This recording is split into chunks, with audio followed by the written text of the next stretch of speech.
Iglesia Bolívar te invita a sus servicios en línea los días domingos. Comenzamos a las 10 de la mañana con el servicio infantil, 10:30 servicio general y a las 19 horas el estudio bíblico. Todos nuestros servicios dominicales se emiten vía Facebook y YouTube.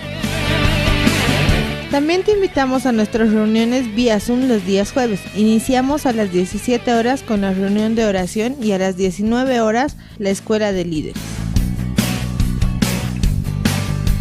El departamento quechua de nuestra iglesia también te invita a sus reuniones vía Zoom. Domingos, culto general en quechua a las 15 horas y escuela de líderes a las 20. Viernes, reunión femenil a las 15 y sábado, reunión juvenil a las 20 horas. La Iglesia Bolívar te invita a sus clases vía Zoom en los siguientes horarios. Clase Benjamín, martes a las 18:30. Clase Judá los viernes a las 19 horas y clase Bernabé los sábados a las 20 horas. La prejuvenil de la Iglesia Bolívar te invita a sus reuniones mediante Zoom todos los sábados a partir de las 5 de la tarde. La SOCIE también se reúne vía Zoom en los siguientes horarios: miércoles y viernes a las 19 horas, sábados 19 horas y domingos a las 9 de la mañana. No te pierdas también las transmisiones en Facebook cada sábado a las 16:30 horas. El Grupo Kairos te invita a su nueva sección Hablemos de en Facebook Live cada viernes a las 20 horas y también te invitamos a las reuniones en Zoom los días lunes a las 20 horas. La Sociedad Femenil también te invita a sus reuniones vía Zoom todos los martes a las 15 horas. El Grupo Hombres de Valor te invita a sus reuniones en Zoom de manera quincenal los días lunes a las 19 horas. El Club Oanza de nuestra iglesia anima a los padres de familia a seguir trabajando de manera virtual, manteniendo contacto con los líderes o con nuestras hermanas Nancy de Tambo o Castulia Vargas. Si quieres volver a escuchar las prédicas, búscanos en Spotify como Iglesia Bolívar. No te olvides suscribirte a nuestro canal de YouTube y activar las notificaciones para no perderte el contenido de nuestra iglesia. También te invitamos a seguirnos en Instagram. Búscanos como @iglesiabolívar.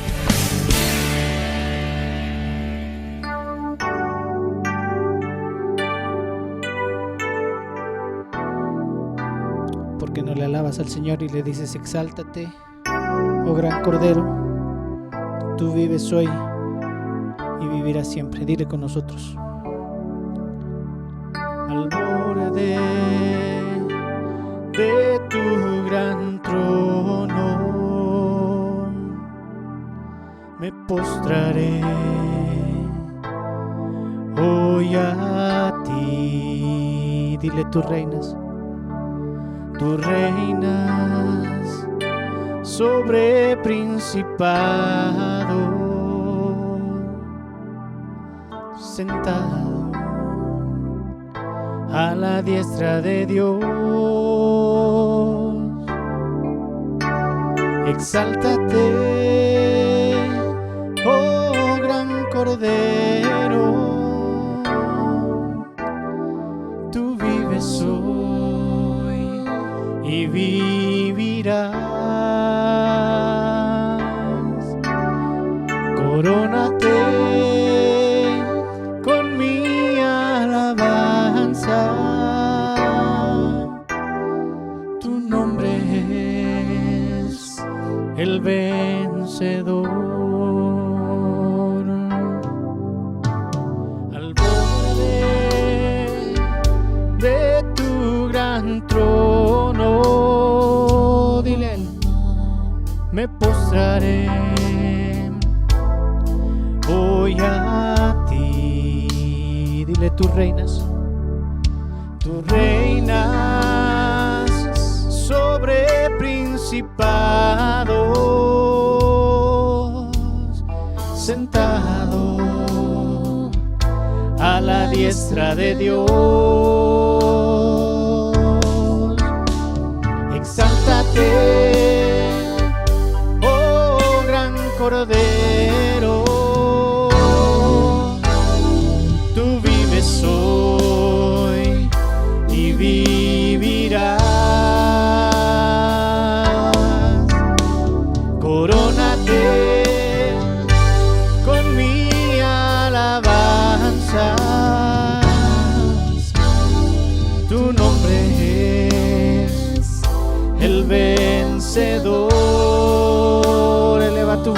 exáltate, exáltate, oh gran Cordero. Tú vives hoy y vivirás. Corónate con mi alabanza. Tu nombre es el vencedor. Exáltate.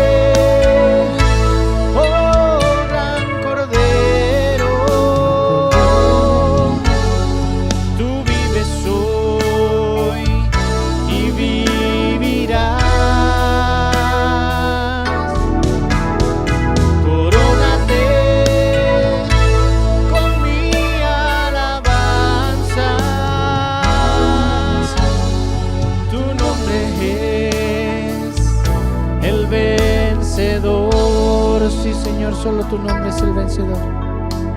Tu nombre es el vencedor. Tu nombre es el vencedor.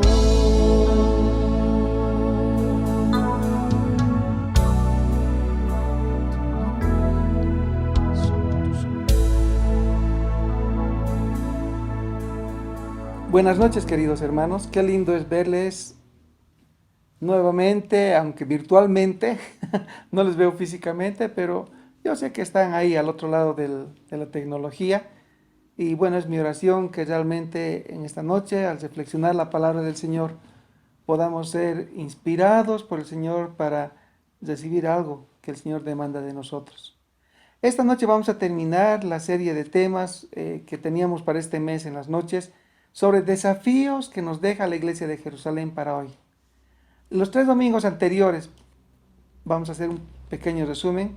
El primer domingo en la noche vimos que la Iglesia de Jerusalén se caracterizó por ser una iglesia que tenía un claro llamado.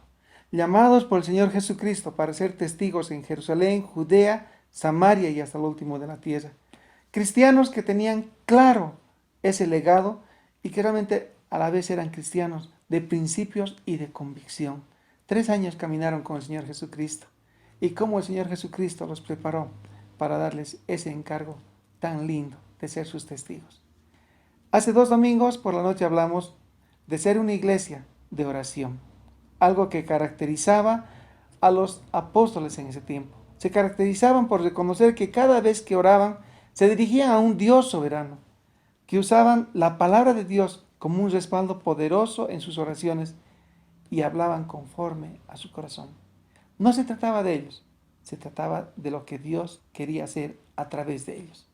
Y el anterior domingo por la noche hablamos que la Iglesia de Jerusalén tenía otra característica muy interesante: ser una iglesia solidaria, una iglesia que tiene como prioridad el amar a Dios sobre todas las cosas, pero al mismo tiempo de no cansarse de mostrar ese amor que habían recibido de Dios, ese amor ágape hacia la familia en la fe, donde lo material pasó a un segundo plano, donde realmente primeramente estaba el bienestar de su hermano en la fe y no estaba en primer lugar lo material. Esta noche vamos a ver un cuarto desafío de la iglesia de Jerusalén que nos deja para hoy. Una iglesia que estaba listo a darlo todo por Jesucristo. ¡Wow! Darlo todo, darlo todo. Pero empecemos esta noche con algunas preguntas para introducirnos en el pasaje que vamos a reflexionar. ¿Cuál ha sido la experiencia más terrible que has tenido en tu vida cristiana? Otra pregunta: ¿cuándo fue la última vez que como cristiano te has sentido intimidado por un individuo o por un grupo de personas? ¿Qué tipo de oposición experimentas hoy como cristiano? Uno de los impactos más fuertes de Pentecostés fue traer a los discípulos a una relación más estrecha e íntima con el Señor Jesucristo. Cuando ellos recibieron el Espíritu Santo, realmente se constituyeron en un solo cuerpo, plantados juntos en la semejanza de su muerte y de su resurrección, y en la comunión de sus padecimientos. Los rápidos progresos de la iglesia y la estima que tenían entre el pueblo empezaron a inquietar al liderazgo de Israel. Mire, el anterior domingo meditamos en Hechos capítulo 4 del 32 al 37 y encontramos ahí a la iglesia solidaria. Pero vemos que al terminar el verso 37 tenemos un lindo ejemplo de un hombre llamado Bernabé, que era hijo de consolación. Y antes los nombres que daban a las personas era porque significaba lo que ellos eran. Y cuando le llaman a Bernabé, porque significaba hijo de consolación, porque él era una persona que brindaba consolación a personas que necesitaban el ánimo, el aliento. Y esta persona, miren, vende su heredad, lo trae todo a los pies de los apóstoles. Pero vemos en el capítulo 5, los primeros 11 versículos, que hay dos personas, Ananías y Zafira, que todo lo contrario. Primero mienten, seguramente tenían otro interés en aparentar algo que realmente no estaban sintiendo en su corazón. Y ahí el Espíritu Santo interviene en la iglesia, porque no podía permitir que al iniciar la iglesia se den este tipo de cosas, que puedan manchar el testimonio del Evangelio. Pero continuando en el verso 12 al 16, encontramos que la palabra menciona que de la mano de los apóstoles se hacían muchas señales y prodigios en el pueblo, y estaban todos unánimes en el pórtico de Salomón. Entonces la iglesia estaba creciendo, y la estima que tenían ellos ante el pueblo iba adquiriendo mayor notoriedad. Y esto con toda seguridad provocó una fuerte reacción por parte del liderazgo del pueblo de Israel, que ellos estaban constituidos en su máximo liderazgo, lo que llamaban el concilio o el Sanedrín. Y ellos empiezan a ver qué tienen que hacer para impedir que esto siga creciendo. Ahora acá estamos hablando del concilio, del Sanedrín. El Sanedrín estaba constituido por 71 personas. 71 personas que eran el liderazgo máximo religioso del pueblo de Israel. Pero habían tres grupos que conformaban este Sanedrín. Un primer grupo eran los aristócratas, gentes ya mayores de edad, ancianos, pero que sí eran de harta posesión, tenían mucho dinero. Eran personas acaudaladas. Pero encontramos un segundo grupo, que son los saduceos, que eran los principales sacerdotes. Y un tercer grupo que encontramos son los fariseos, eran los maestros de la ley, los doctores de la ley.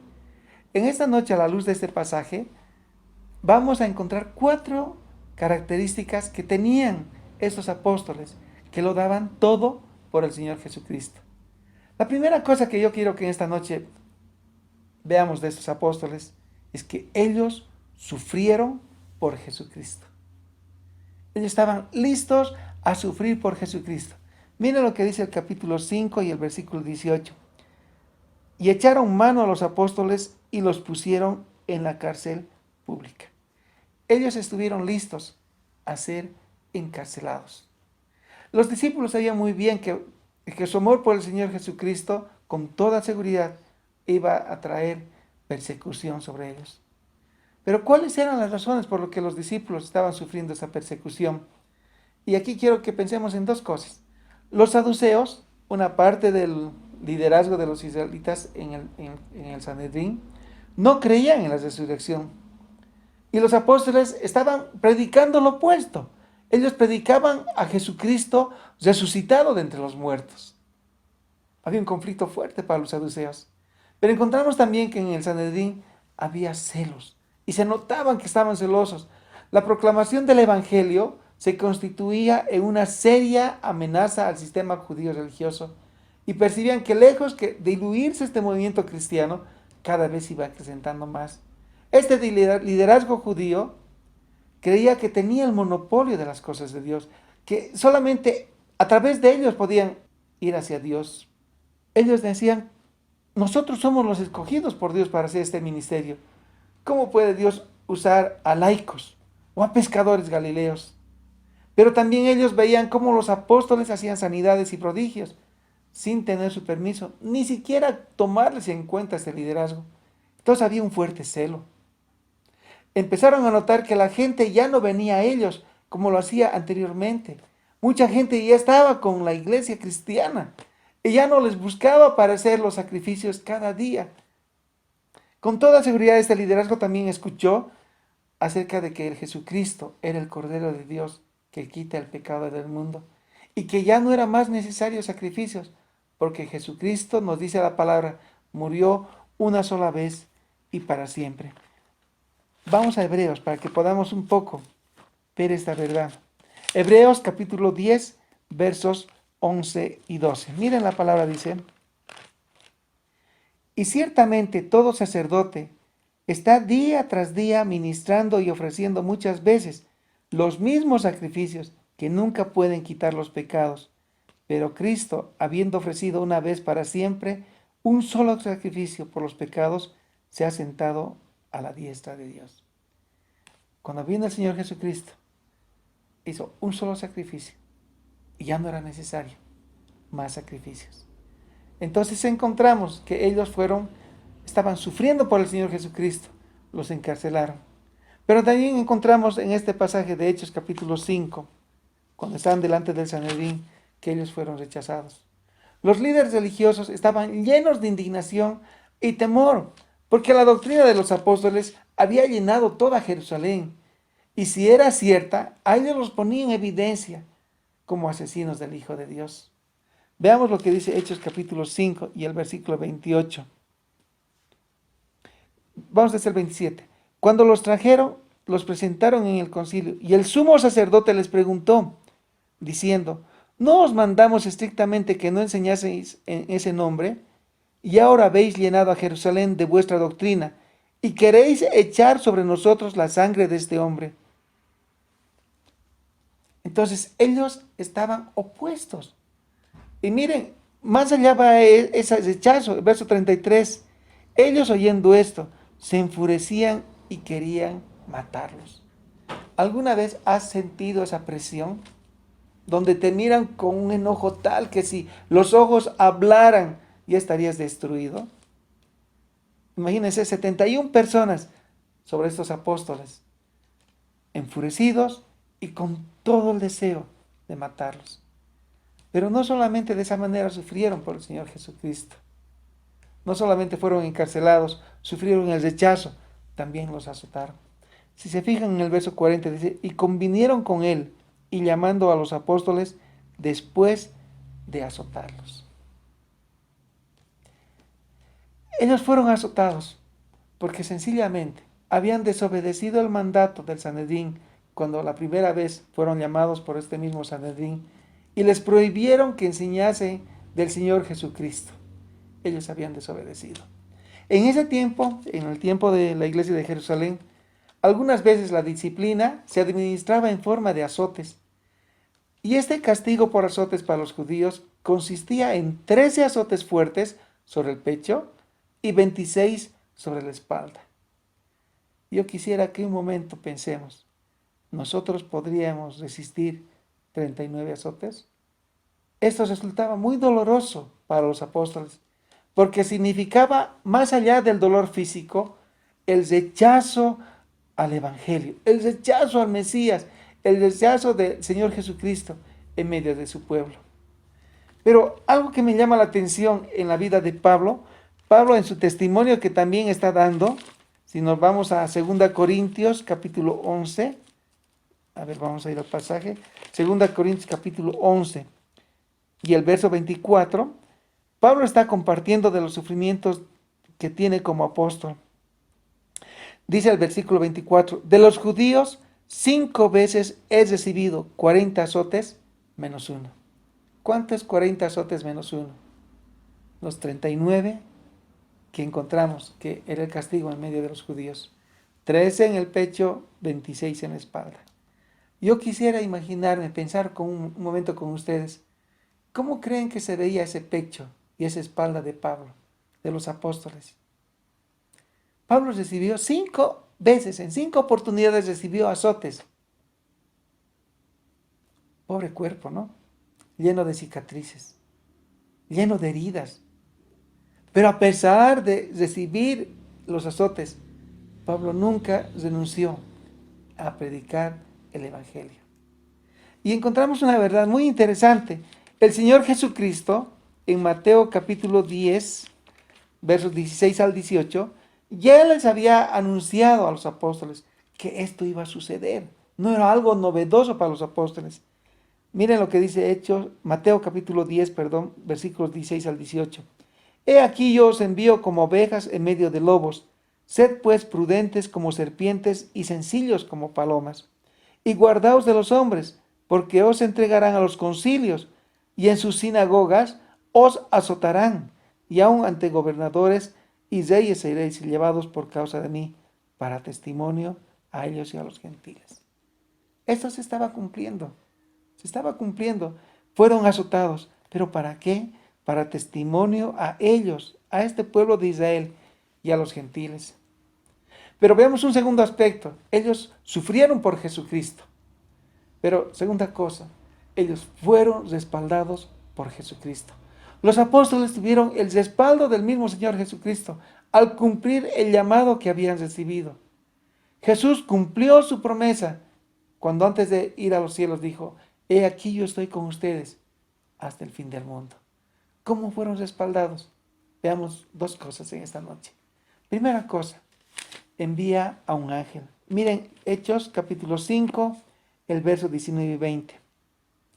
Mas un ángel del Señor Jesucristo, abriendo de noche las puertas de la cárcel y sacándolos, dijo: id y puestos en pie en el templo, anunciad al pueblo todas las palabras de esta vida. Miren, los apóstoles no quedaron en la cárcel, no quedaron encerrados. Dios envía un ángel para que fueran liberados. Pero aquí quiero resaltar una cosa interesante. Habla de un ángel. Y miren, aquí hay un conflicto nuevamente. Cuando hablamos de ángel, vámonos a Hebreos capítulo 1 al 14, primeramente para ver qué nos enseña Hebreos sobre los ángeles. Verso 14, hablando de los ángeles, dice: ¿no son todos espíritus ministradores enviados para servirse a favor de los que serán herederos de la salvación? ¿Qué eran los ángeles? Espíritus ministradores a favor de los que iban a ser herederos de la salvación. Y aquí surgió un conflicto, porque los saduceos no creían en la existencia de los ángeles. Y volvamos a Hechos, el capítulo 23, si me siguen, Hechos capítulo 23, y el versículo 8 dice: cuando Pablo está en concilio ante este mismo liderazgo judío, presentando su defensa, dice: porque los saduceos dicen que no hay transresurrección, ni ángel ni espíritu, pero los fariseos afirman estas cosas. Si bien es cierto, los fariseos creían en esto, pero había un grupo fuerte en el Sanedrín, los saduceos, que no creían ni en la resurrección ni en los ángeles. Otra vez encontramos a los saduceos en un gran conflicto doctrinal. Necesitaban que su doctrina sea revisada. Pero más allá de que su doctrina sea revisada, lo más importante es que ellos necesitaban que su corazón sea corregido. Necesitaban recibir a Jesucristo como su Señor y Salvador.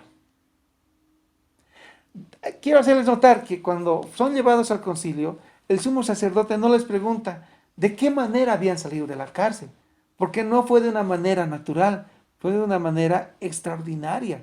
No nos cuenta los detalles de qué manera salieron, solamente nos dice que un ángel del Señor hizo que salieran. Pero si hubiera hecho esta pregunta al sumo sacerdote, le habría obligado a reconocer la existencia de ángeles. Pues nadie podía negar que salieron libres de la prisión. La cárcel con toda seguridad estaba con llave, con candados, y en la puerta habían guardias que estaban cuidando. Pero vemos que los apóstoles no fueron desobedientes a esa visión celestial.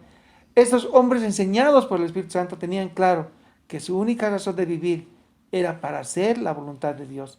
El deseo de complacer a Jesús era la pasión dominante de sus almas. Es por esa razón que obedece la instrucción del ángel. Dice la palabra que habiendo oído esto, entraron de mañana en el templo y enseñaban. Entonces miren, ¿cómo respalda Dios a los apóstoles? Respaldados por el Señor Jesucristo por medio de un ángel, pero también respaldados por el Señor Jesucristo a través de un hombre que Dios levanta del mismo grupo del Sanedrín. Vean conmigo Hechos capítulo 5, versos 34 al 39. Dice la palabra: entonces levantándose en el concilio un fariseo llamado Gamaliel, doctor de la ley, venerado de todo el pueblo, mandó que sacasen fuera por un momento a los apóstoles. Y luego dije: varones israelitas, mirad por vosotros lo que vais a hacer respecto a estos hombres, porque antes de estos días se levantó Leudas, diciendo que era alguien. A este se unió un número como de 400 hombres, pero él fue muerto, y todos los que le obedecían fueron dispersados y reducidos a nada. Después de este se levantó Judas el Galileo en los días del censo, y llevó en pos de sí a mucho pueblo. Pereció también él, y todos los que obedecían fueron esparcidos. Y ahora os digo: apartaos de estos hombres y dejadlos, porque si este consejo o esta obra es de los hombres, se va a desvanecer. Miren, aquí está hablando Gamaliel, un fariseo, un doctor de la ley que era muy respetado por el pueblo. Y miren que su consejo fue determinante para que al final soltaran a los apóstoles. Un hombre que Dios levantó para respaldar el ministerio de los apóstoles. Pero yo quiero que aquí notemos que Gamaliel habló como que debieran esperar y ver si Jesús y los apóstoles eran de Dios. Pero surge una pregunta: ¿qué mayor testimonio necesitaba Gamaliel al ver a Jesucristo resucitado? Ver los milagros que estaban haciendo los apóstoles, ver vidas transformadas de personas que habían recibido al Señor Jesucristo como Señor y Salvador. Gamaliel estaba proponiendo la prueba del tiempo.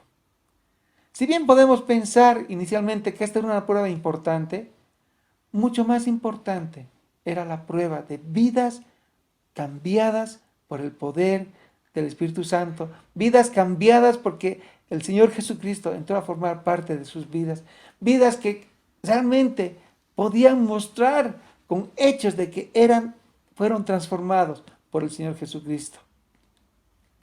Si nosotros tuviéramos el mismo denuedo que los apóstoles tuvieron para compartir el Evangelio, con toda seguridad tendríamos el respaldo de Dios, porque Él ha prometido que estaría con nosotros hasta el fin del mundo para respaldarnos.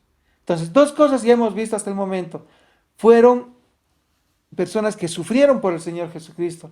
Fueron personas que fueron respaldados por el Señor Jesucristo. Una tercera cosa: fueron osados por Jesucristo.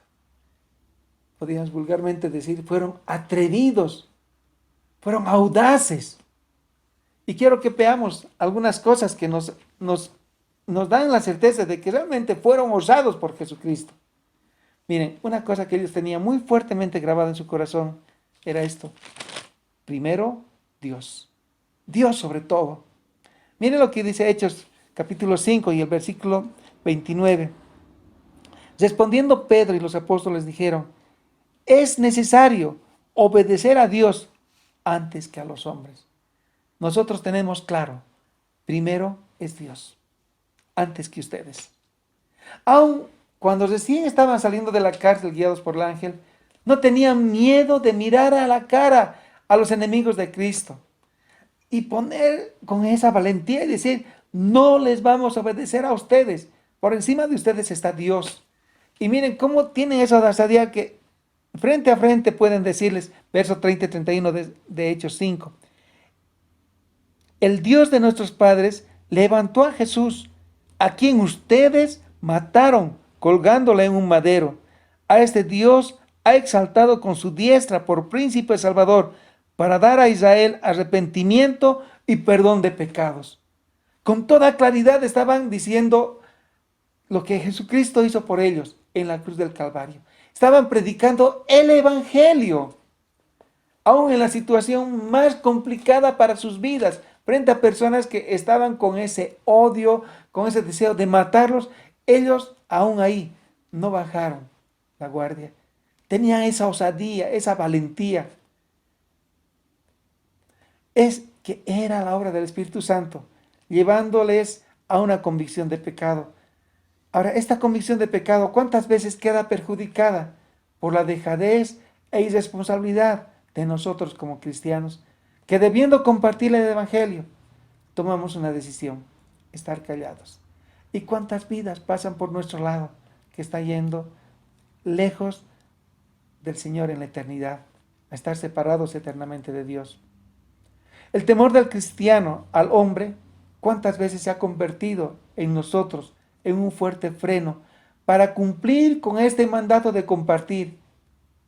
Y evitamos de esta manera que el evangelio que tiene que ser proclamado quede encapsulado dentro de nuestras vidas. Entonces, una primera cosa en la cual ellos mostraron que fueron osados por Jesucristo, primero Dios. Pero una segunda cosa que quiero hacerles pensar es, nada los detuvo. Una vez vi una película de un tren que nada podía detenerlo. No sé si ustedes han visto esa película donde el tren avanzaba por la riel y ya no había el que conducía y el tren estaba yendo a toda velocidad y no había nada que lo parara. Bueno, la película al final levanta a dos personas que nadie daba crédito, hacen todo y terminan salvando que haya un desastre porque logran frenar el tren. Me hace pensar en esto, que nada los detuvo. Y yo quiero que en esta noche pensemos en algunas cosas que les van a dar seguridad de que nada los detuvo. No los detuvo la amenaza del Sanedrín. Cuando ellos fueron encarcelados por primera vez, si se fijan en Hechos 4:18, el Sanedrín fue claro. Y llamándolos el Sanedrín, les intimaron que en ninguna manera hablasen ni enseñasen en el nombre de Jesús. ¿Cumplieron esa amenaza? ¿Hicieron caso a esa amenaza? No, no los detuvo. Ellos siguieron predicando del Señor Jesucristo. Pero vamos a Hechos capítulo 5 y el verso 21, la primera parte. No los detuvo la cárcel, porque ellos estaban en la cárcel. Pero dice, habiendo salido de la cárcel, verso 21, habiendo oído esto, entraron de mañana en el templo. ¿Y qué hacían? Continuaban enseñando. ¿Les detuvo la cárcel? No. Salieron de la cárcel porque fueron encarcelados por predicar el evangelio, salieron de la cárcel y continuaron predicando. Pero vemos el verso 33, una segunda cosa. No los detuvo la furia de los miembros del Sanedrín. Ellos, oyendo esto, refiriéndose al Sanedrín, se enfurecían y querían matarlos. ¿Cuántas veces en una conversación, en una situación complicada, has sentido una mirada penetrante? Una mirada que uno diría, si los ojos hablaran, ya estaría muerto. Y me pongo a pensar que al ver a 71 miembros en el Sanedrín con esa mirada enfurecida y que transmitía el deseo que querían matarlos, ellos aún a pesar de eso, no se detuvieron de seguir dando un testimonio del Señor Jesucristo. Pero también encontramos que no los detuvo el castigo físico. En el verso 40 ya veíamos, y convinieron con él, con Gamaliel, y llamando a los apóstoles después de azotarlos. No los detuvieron los azotes. Pero encontramos una última cosa que no los detuvo. No los detuvo el ser amenazados por segunda vez por el Sanedrín. Miren lo que dice en el verso 40, en la segunda parte.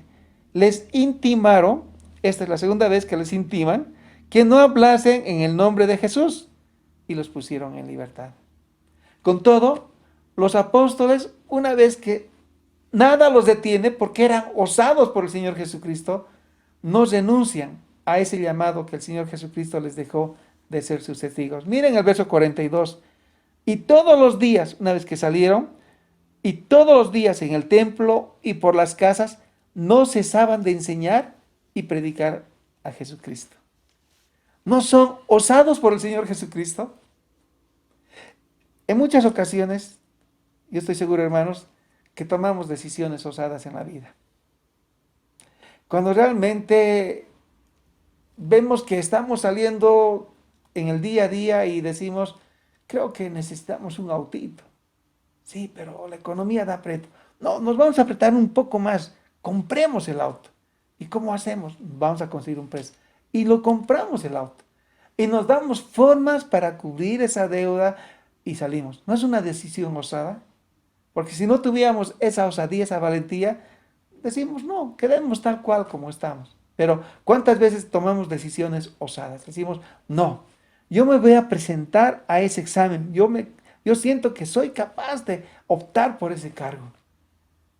Y en esa valentía nos preparamos, hacemos todo lo que tenemos que hacer y nos presentamos y con la ayuda del Señor logramos lo que nos hemos propuesto en el corazón. Somos osados. Pero quiero dejarles dos preguntas. ¿Cuán osados somos al dar testimonio de nuestro Señor Jesucristo? ¿Cuáles son los temores que quitan esa osadía que tenían los apóstoles? Entonces ya son 3 cosas que hemos visto, que era por Jesucristo. Ellos sufrieron por Jesucristo. Ellos fueron respaldados por Jesucristo. Ellos realmente eran osados por Jesucristo. Y una cuarta cosa, ellos tuvieron gozo en Jesucristo. Verso 41 dice, y ellos salieron de la presencia del concilio, gozosos de haber sido tenidos por dignos de padecer afrenta por causa del nombre. No salieron quejándose, diciendo, ay, nos han pegado, nos han latigado, miren, por favor, llévenme rápido a la casa, necesito un bálsamo, necesito, y estaban con un espíritu de dolor, de queja, de lamento, de decir, bueno, hermanos, mientras yo no recupere un buen tiempo, otros que hagan el ministerio, lo siento, yo ya no puedo continuar, que otros sigan con el evangelio. Dice, y ellos salieron de la presencia del concilio, no quejándose, gozosos. ¿Pero de qué estaban gozosos? De haber sido tenidos por dignos de padecer afrenta por causa del nombre de ¿quién? De Jesucristo. Gozosos por Jesucristo. ¿Cómo habrías reaccionado tú si una autoridad hubiera hecho eso contigo? No hablemos del Sanedrín. Tal vez pensemos en el juzgado. ¿Qué habrías hecho? O delante de alguna autoridad. Tal vez me pongo a imaginar algunas opciones. Tal vez habrías puesto una denuncia ante los derechos humanos. No pueden violentar mis derechos. Y hubieras hecho una denuncia. O quizás hubiéramos organizado una marcha con el apoyo de todo el pueblo evangélico para denunciar los maltratos que estamos sufriendo. Podría haber sido otra alternativa. O con toda seguridad tal vez habríamos buscado los medios de la prensa para mostrar cómo nuestro cuerpo estaba latigueado, dañado por lo que habían hecho con nosotros. Pero mejor tal vez alguien más vivo, tal vez se hubiera puesto a escribir un libro al respecto. Y mostrar cómo es sufrir por el Señor Jesucristo. Y empezar a tener algún rédito de escribir cosas que estaba sufriendo por el Señor Jesucristo. Pero nada de eso hicieron los apóstoles. Ellos salieron gozosos porque fueron tenidos por dignos de padecer afrenta por causa del nombre del Señor Jesucristo. Es que saben, hermanos, ¿qué hace la diferencia? Es que ellos no importaban. No importaba lo que les estuviese pasando a ellos. El Señor Jesucristo ya les dijo que iban a pasar todo esto. Pero lo que para ellos importaba era Dios. Y era realmente su enfoque en las cosas de Dios. Esta misma experiencia lo vivieron, ustedes ya conocen la historia, el apóstol Pablo y Silas. Ellos habían sido azotados muchas veces, los echaron a la cárcel, estaban con el cepo, pero a medianoche ellos estaban orando y estaban cantando himnos a Dios. Qué testimonio más grande, ¿no? En medio de haber sido tenidos por dignos por el nombre del Señor Jesucristo, ellos no se estaban lamentando, ellos estaban gozosos. Solamente los que están llenos del Espíritu Santo pueden gozarse aún en medio de las afrentas. Y el apóstol Pablo, miren lo que dice en 2 Corintios capítulo 12 y el verso 10. 2 Corintios capítulo 12 y el verso 10 dice, por lo cual dice, cuando está hablando de luchas que él tiene, por amor a Cristo, me gozo en las debilidades. Y aquí me gusta lo que dice, me gozo en las afrentas, me gozo en las necesidades, me gozo en la persecución, en las angustias, porque cuando soy débil, cuando realmente mi cuerpo físico empieza a sufrir todo por causa del nombre del Señor Jesucristo, entonces soy fuerte. Qué terrible, qué terrible. Realmente como cristianos estar listos a sufrir por el nombre del Señor Jesucristo. Pero concluyamos ya en esta noche. 4 cosas que encontramos claramente de los apóstoles que estaban listos a darlo todo por el Señor Jesucristo. Ellos sufrieron por Jesucristo. Ellos fueron respaldados por el Señor Jesucristo. Ellos fueron osados por el Señor Jesucristo. Ellos tuvieron gozo en el Señor Jesucristo. Algunas preguntas para que vayamos pensando en todo lo que hemos recibido en esta noche. ¿Cuán dispuesto estás para sufrir por Cristo, por anunciar el Evangelio? ¿Qué es lo que te impide compartir con denuedo el Evangelio a los que no lo conocen? Que seas la luz y la sal a este mundo que vive sin Dios. En muchas decisiones que tomamos nosotros en la vida cotidiana, demostramos lo valientes que somos. ¿Qué temores nos quitan esa osadía que tenían los apóstoles? ¿Cuántas veces somos derrotados en nuestra vida espiritual porque nos estamos protegiendo? Estamos cuidando nuestro bienestar personal, estamos cuidando el no tener que sufrir en el aspecto físico, porque nos sentimos cómodos. Pero saben, el Señor Jesucristo nos dijo que si íbamos a ser testigos del Señor Jesucristo, íbamos a padecer persecución, sufrimiento, aun comparecer ante las autoridades. ¿Cuántas veces asumimos que Dios puede aguantar, pero nosotros no? Y ponemos nuestro bienestar, la felicidad, nuestra tranquilidad o incluso nuestros placeres personales antes de buscar que el nombre del Señor Jesucristo sea proclamado. Un último pensamiento. Puede ser, alguien escribía esto y me impactó. Este autor decía, puede ser que a algunos cristianos no les interesa realmente proclamar a Jesucristo. Si ese fuera tu caso, no te preocupes. Dios nunca te tendrá por digno de padecer afrenta por causa de Él. Puedes continuar con tu vida en tu zona de comodidad, pero solamente recuerda que algún día vas a ver cara a cara a aquel que nos dio el mandato de ser sus testigos. Y entonces, ¿qué le dirás? Padre, en esta noche te agradecemos porque encontramos apóstoles, discípulos tuyos, que en la iglesia de Jerusalén estuvieron listos a darlo todo por Jesucristo. Señor, pon en nuestros corazones ese mismo ardor, que realmente estemos listos a darlo todo por ti. Gracias, Padre, por este referente, este modelo que nos dejas de la iglesia en Jerusalén. Permite que en nosotros haya esa misma pasión. Y no importa si tengamos que sufrir en lo humano, pero que nos sintamos gozosos porque hayamos sido tenidos por dignos de sufrir por causa del nombre del Señor Jesucristo. Gracias, papito. Realmente queremos encomendar en tus manos esta palabra compartida y oramos para que tú obres a través de tu Espíritu Santo en el corazón de mis hermanos que han tenido la oportunidad de escuchar esta palabra tuya. Oramos todo esto en el nombre de nuestro Señor Jesucristo. Amén. Que el Señor les bendiga, hermanos, tengan un buen descanso. Y como les dije el otro domingo, hay que quedarse en la casa, hermanos. Gracias.